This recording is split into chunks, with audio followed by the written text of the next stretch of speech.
Hey,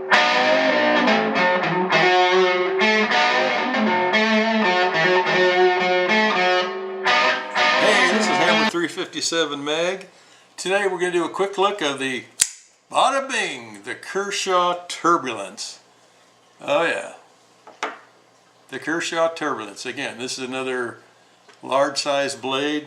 I really like the way that blade kind of swoops up and then swoop down. It's kind of a modified drop point. We'll get to that in a second.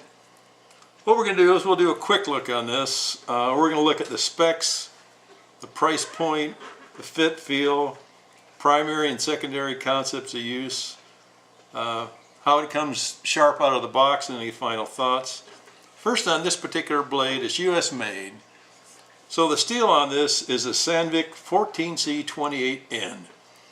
It's a stainless chromium steel with a chemistry optimized for high quality professional applications.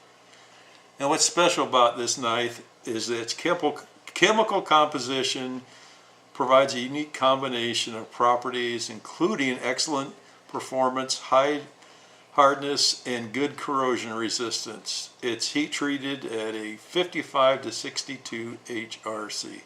So this is the first step up out of the Chinese steels into the American made steels.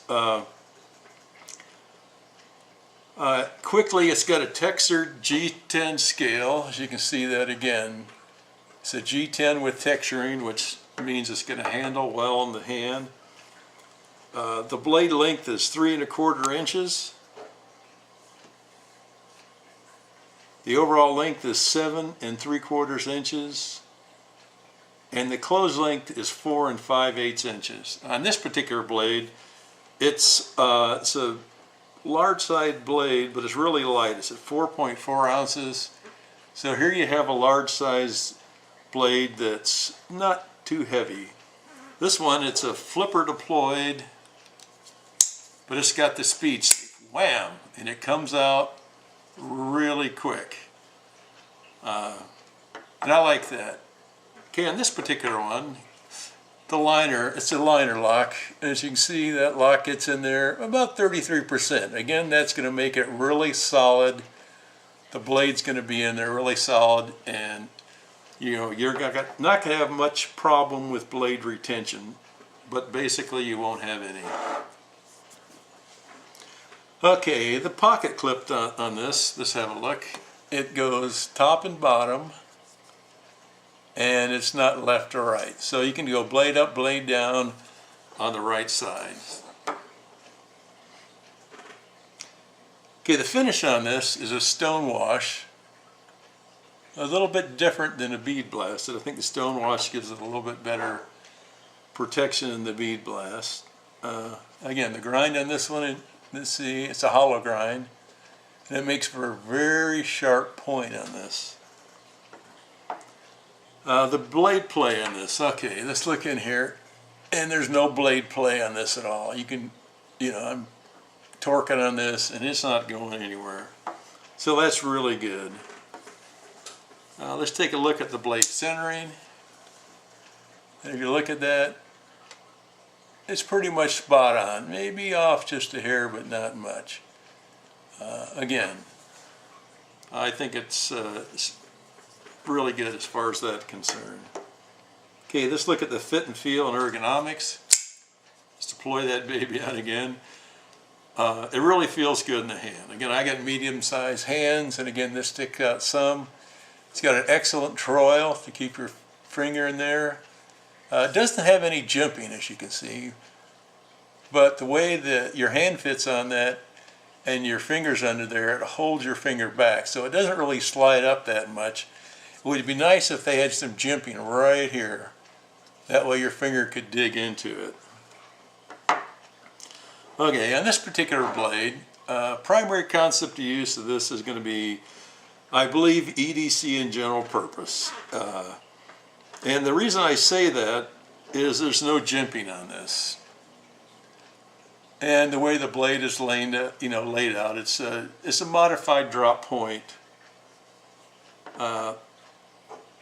I do believe as a secondary concept of use, you could use this as a tactical and a combat knife. You know, again, it's got great traction with the G10 scales. They're textured. Your finger really fits well into that troil, and your thumb really is not going to move up much farther than that, so it will protect you. Again, jimping there, if there was some good jimping there, I would look this, you know, primary concept of use, because it is a larger blade, as more of a tactical. But right now, I would say the secondary concept of use could be tactical, and again, if you wanted to carry a light combo blade that could do both, this blade can do it, especially at 4.4 ounces. It's not that heavy, and again, you could do both functions with this quite well. The price point on this particular blade is right now on eBay, including shipping, is $46, which is a good price for this Kershaw Turbulence, considering the size and considering the material it's made with. So let's see how good it cuts out of the box. This one really slices well. Let's see if we can get a little... Oh, let me tell you how sharp that is. Look at that little teeny trim off that. That takes a really sharp blade. I'm really impressed with this blade. Right now, I'm willing to say it's probably one of the sharpest ones I've got out of the box as far as the folder goes. So, again, I consider that razor sharp. So my final thoughts on this, it's great for EDC general purpose. The blade is really sharp. And again, secondary concept to use. You know, you could use this as a tactical, and if you wanted to get to a one blade system versus a EDC and a tactical, this would be a good blade for that. The sharpness out of the box is really good. And I'd say this is, of the few knives I would consider razor, this is it, because it just sliced through that paper like butter. Again, would I buy this one again? Again, I really like the way it looks, and that, to me, that's the determining factor. If I lost this baby, I'd grab onto another one. It's so far, of all the blades I've tested, and this being American made, I think it's one of the sharpest ones I've had. So again, I would buy this again. I would like to thank you for your time.